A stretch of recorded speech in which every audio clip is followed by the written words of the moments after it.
Firman Tuhan yang sampai pada kita hari ini, Minggu 21 Sabat Tatis, yang diambil dari 2 Tesalonika 2 ayat 13 sampai dengan 17.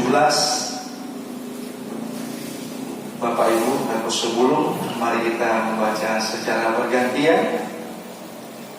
Dari kami ayat ke-13 membacakannya terlebih dahulu. Dipilih untuk diselamatkan, akan tetapi kami harus selalu mengucap syukur kepada Allah karena kamu saudara-saudara yang dikasihi Tuhan, sebab Allah dari mulanya telah memilih kamu untuk diselamatkan dalam roh yang menguduskan kamu dan dalam kebenaran yang kamu percaya. Untuk itulah ia telah dipanggil kamu oleh Injil yang diberitakan, sehingga kamu boleh memperoleh kemuliaan dari Kristus Tuhan kita. Sebab itu, berdirilah teguh dan berpeganglah pada ajaran kamu terima dari kami, baik secara lisan maupun secara tertulis.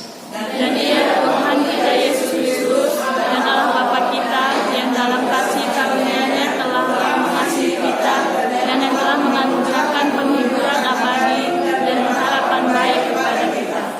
Kiranya menghibur dan menguatkan hatimu dalam pekerjaan dan perkataan yang baik.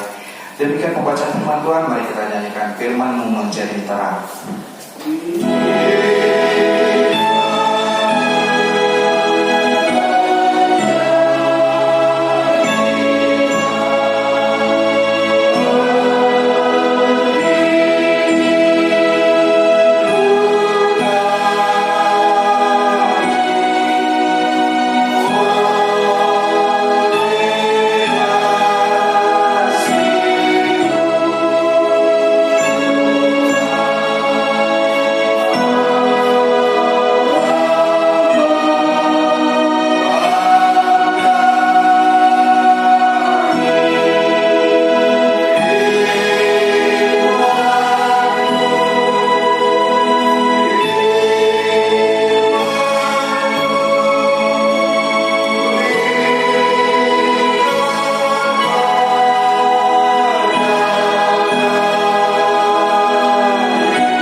Itu berkat yang kita terima itu. Dengan cobaan yang demikian kita mampu kemari. Puji Tuhan. Firman Tuhan pada saat hari ini dengan tema berdiri teguh dalam ajaran Kristus. Mana masih yohor di ajaran Kristus. Sungguh luar biasa firman Tuhan saat ini. Ketika kita membaca tadi awal permulaannya, dipilih untuk diselamatkan. Begitu saya masuk tadi, saya lihat mobil Amam Tahayat parkir sana. Oh Tuhan, pasti jalan kami sudah menjadi bubur. Itu yang menjadi pertanyaan dalam hati saya tadi. Oh Tuhan, jalan kami sudah menjadi bubur ini. Tambah lagi mobil Amam dulu tadi di situ, tegak. Tambah lagi motor Napo 10. Tambah lagi saya lihat dengan kepala mata saya sendiri, orang belakang rumah kita kayak gereja kita ini terjatuh motornya. Oh Tuhan, bagaimana kami mau gereja ini, bagaimana dengan jemaat kami nanti. Tetapi kita disuguhi kebenaran di Tuhan saat ini, berdiri teguh dalam ajaran Kristus. Bagaimana itu berdiri teguh dalam ajaran Kristus? Yang saya mau refleksikan tadi amalina itu nyata yang terjadi dalam hidup kita. Giat dalam beribadah yang pertama, giat dalam pelayanan, tidak menjadi hambatan, tidak menjadi halangan. Iya lama kan berapa meter? Kalau 1 kilometer kayak itu muter pala kami amal. Mungkin dalam pertanyaan kita seperti itu. Mungkin saja dalam pertanyaan kita seperti itu. Iya lah masih tua.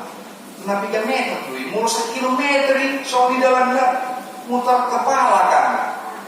Tuhan mau ingatkan ajaran Kristus tidak demikian. Ketika engkau maju melangkah, ketika kita maju melangkah bersama dengan Kristus, halang rintang itu akan dihilangkan, akan mampu kita lalui. Hati dan pikiran kita sejalan itu.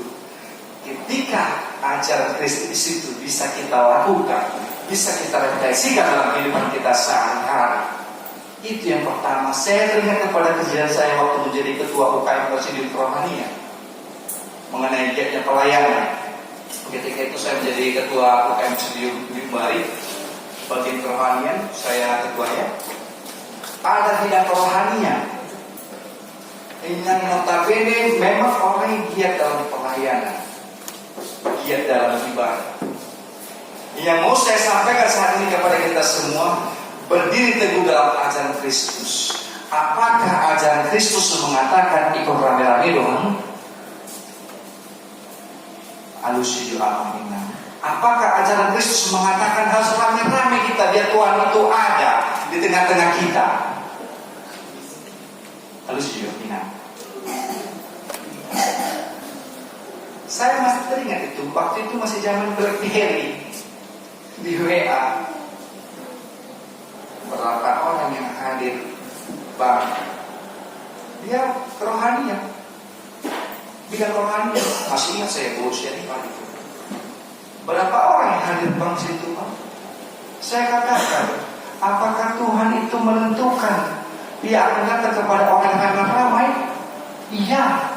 Tetapi apakah dia datang untuk orang-orang sedikit? Iya. Setiap orang memanggil namanya, maka dia akan hadir di tengah kita. Amin. Ajaran Kristus demikian. Tetapi jangan menjadikan itu suatu alasan untuk katakan kepada dia, apakah ketika itu sepi engkau tidak datang? Itu udah sama Bang. Iya. Lain kali jangan katakan demikian. Karena Kristus itu, ajaran Kristus tidak memandang bagaimana engkau sesungguhnya. Yang penting hatimu ikhlas untuk giat dalam pelayanan, ikhlas dalam melakukan ibadah. Itu yang penting. Sampai sudah 2 Tuhan katakan 1-2 orang berkumpul memanggil namaku, aku akan hadir di tengah-tengah kalian. Amin.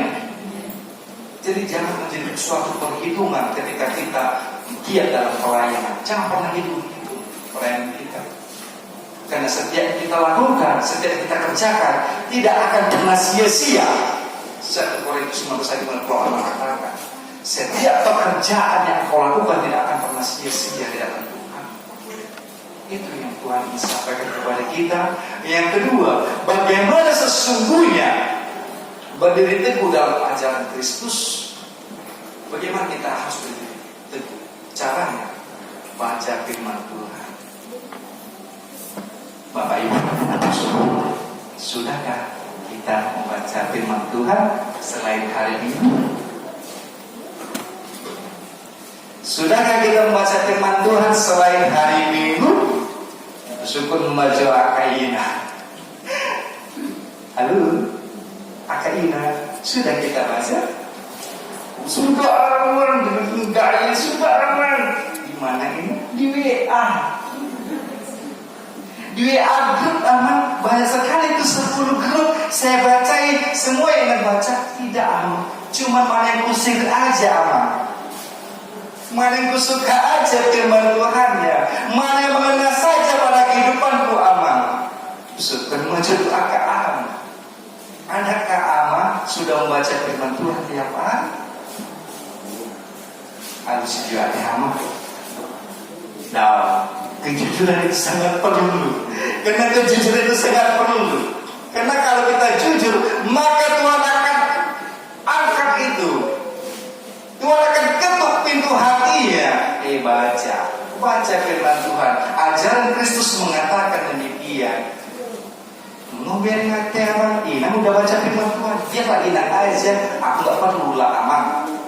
Sudah dibaca amang itu, masa aku juga baca ini. Firman Tuhan itu siapapun boleh baca. Dan itu wajib kita setkan dalam kehidupan kita sehari-hari. Wajib kita lakukan, kita perbuat dalam perilaku kita setiap ingin diajarkan Kristus kepada kita supaya kita itu teguh dalam ajarannya. Yang ketiga, saling menguatkan satu dengan yang lain. Ajaran Kristus itu sangat luar biasa. Kalau kita mampu merefleksikan dalam kehidupan kita sehari-hari, saling menguatkan satu dengan lain. Dengan ucapan syukur kita dibuka tadi ayat pertama. Tetapi kamu harus selalu mengucap syukur kepada Allah, karena kamu saudara-saudara yang dikasihi Tuhan. Saling menguatkan satu dengan yang lain. Ketika kita menghadapi pergumulan, ketika kita menghadapi persoalan, saling menguatkan. Tuhan, jemaat kami saat ini dalam keadaan sakit. Segala sakit penyakit itu kami yakin dan percaya Tuhan Engkau segala sumber kehidupan. Maka pulihkanlah jemaat kami, sembuhkanlah jemaat kami, sembuhkanlah anak-anak jemaat kami yang sedang sakit. Itu saling menguatkan. Tuhan, jemaat kami saat ini kehilangan pekerjaan. Tuhan, anak jemaat kami saat ini belum lulus dalam studinya, dalam setiap ujiannya. Tuhan, anak kami saat ini belum mendapatkan jodoh yang terbaik yang sepadan baginya. Saling menguatkan kita jemaat. Mari bahu-bahu saling mendoakan, maka ajaran Kristus itu akan teguh dalam kehidupan kita. Amin. Tidak susah, tidak payah, tergantung kita mau atau tidak menjalankan ajaran Kristus. Yang keempat, kita harus mampu mengampuni. Nah, ini pertanyaannya, sangat sulit mengampuni sebagai manusia. Ina, mau bertanya dulu saya kepada Ina, adakah musuh Aka Ina? Ada musuh Aka Ina? Ada.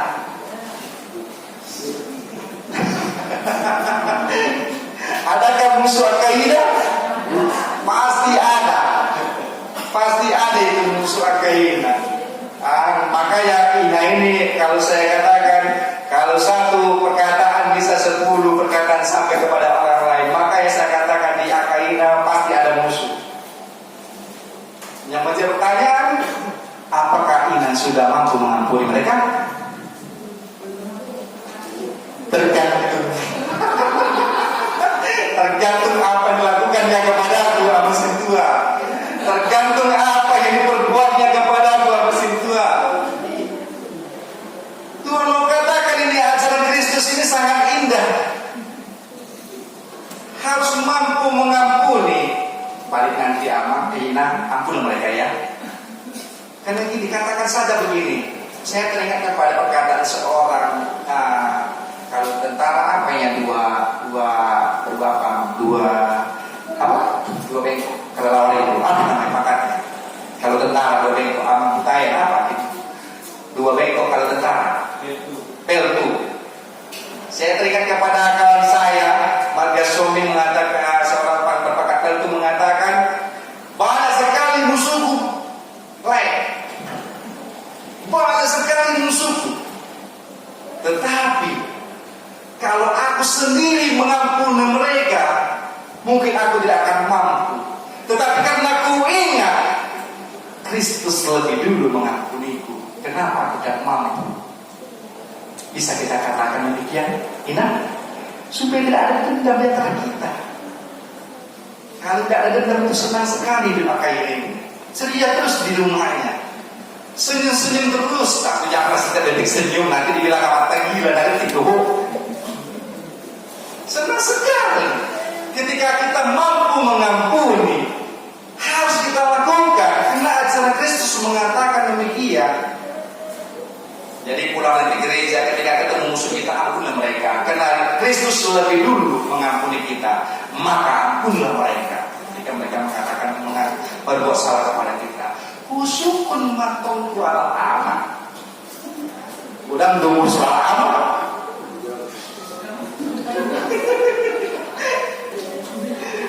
Masih terganjal dalam hati kita ini dendam kita. Jangan simpan-simpan dendam. Sakit nyimpan dendam kalau tidak mampu kita lampiaskan. Tapi Tuhan mau katakan, ampunilah mereka. Apalagi kita diajarkan saat ini ajaran Kristus untuk harus mampu mengampuni. Jadi pulang dari sini maunya saya, mau kita semua ini berbuahlah firman Tuhan saat ini. Amin. Berbuah kita lakukan. Kalaupun tadi ada 3 musuh kita sulit mengampuni, ya ampuni dulu 1. Jangan bertambah-tambah lagi. Kalaupun 2, ampuni 1 lagi. Tinggal 1 musuh kita. Nah 1 ini susah kan untuk mengampuni, ya masih 2. Doakan saja. Jangan mengejar dalam hatimu. Itu akan menjadi dendam bagimu nantinya. Dan itu harus terus membekas dalam pikiran dan otak kita. Pikiran dan otak kita membekas terus.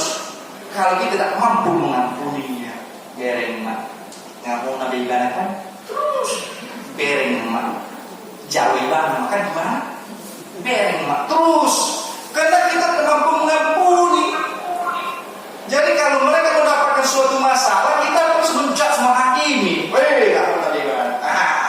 Itu bahagia bagi kita. Ngampun nabi kan? Jauh ibadah kan? Tapi ajaran Kristus tidak demikian. Kristus itu rela disalibkan. Yesus rela disalibkan untuk menebus dosa kita. Kenapa sangat sulit untuk mengampuni? Kenapa sangat sulit kita untuk mengampuni? Supaya kita teguh dalam ajaran Kristus. Ampunilah kita.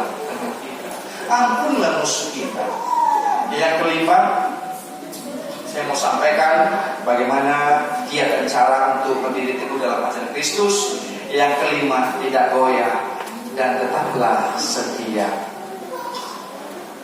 Bapak Ibu, cuma kasih banyak sekali orang Kristen saat ini lemah iman, yang tidak setia. Saya katakan demikian. Lemah iman. Masuk, buka. Ini rumah, maka tetangga, wih mantap ya, mantap kali ya, ada hamba-hamba Tuhannya yang bertalenta, ada hamba Tuhannya, pendetanya, baca minta di situ, mantap. Apakah iman kita menjadi goyah gara-gara melihat demikian? Saya tanya kepada kita semua, apakah iman menjadi goyah ketika melihat yang demikian? Coba jawab. Jangan pernah goyah. Karena Tuhan itu mengangkat kita satu persatu. Bukan karena ada pendetanya, bukan karena sintuannya hebat perjamita, atau biberonnya hebat perjamita, atau dia akan berserta dengan dia, tidak. Yang mampu melakukan ajaran Kristus itulah menjadi kesukaan bagi Tuhan, menjadi kemuliaan bagi Tuhan. Itu. Jangan pernah kita goyah, jangan kita pernah lemah. Tadi kita saling menguatkan. Jangan pernah kita goyah. Kalau naik motor tadi situ goyah wajar. Goyah. Iya, wajar. Tapi karena Tuhan mau ajarkan kepada kita saat ini ajaran Kristus itu bagaimana? Ketika kita telah diampuni dosanya, ketika kita dipilih untuk diselamatkan, maka jangan pernah goyah iman kita. Saya pernah katakan dengan cerita saya yang terdahulu mengatakan, engkau boleh menutup beratus-ratus gereja yang ada di Indonesia ini, tetapi engkau tidak bisa menutup iman percaya. Amin. Engkau boleh menutup siapapun itu 100 gereja yang ada di Indonesia ini, tapi mereka tidak mampu menutup iman dan percaya kita. Itu yang harus kita tanamkan dalam diri kita. Tidak satu pun yang mampu menggoyahkan iman kita ketika kita mampu menjalankan ajaran Kristus. Tidak satu pun. Tak satu pun dapat menang. Bagus kalau tidak satu pun yang mampu menggoyahkan iman percaya kita. menjalankan ajaran Kristus itu dalam kehidupan kita sehari-hari. Tetaplah setia.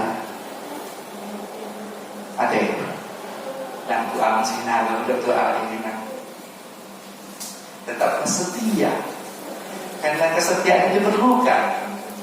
Dalam hubungan rumah tangga pun kesetiaan sangat diperlukan. Sangat diperlukan. Dalam kesetiaan itu akan timbul namanya suatu keharmonisan.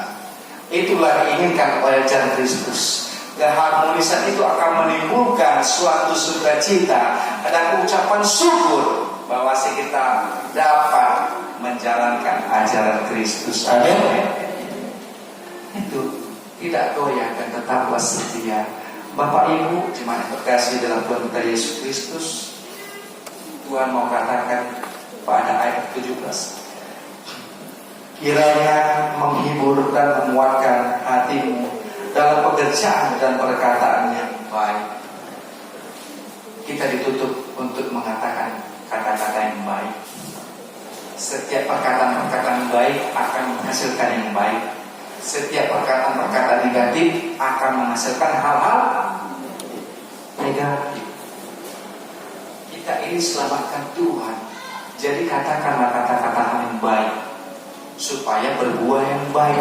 Tidak ada berkata-kata yang baik hasil negatif, tidak terjadi dalam hidup. Tetapi ketika engkau mengatakan hal-hal yang baik, dibalasan yang baik, itu wajar. Itu yang terjadi. Bukan ketika engkau melakukan negatif akan dibalaskan yang baik, tidak. Itu pemanfaatan. Semua orang tahu bahwa saya lakukan yang baik, berkata-katakan yang baik, supaya kita mampu bersama-sama berdiri teguh dalam ajaran Kristus. Saya berharap ketika kita pulang dari gereja ini, kita semakin bertumbuh dalam iman, kita semakin berdiri makin teguh lagi dalam ajaran Kristus. Kiranya Tuhan menyempurnakan firman kita saat ini, dan kiranya kita mampu melakukannya dalam kehidupan kita sehari-hari. Amin. Firman-Mu berkatilah.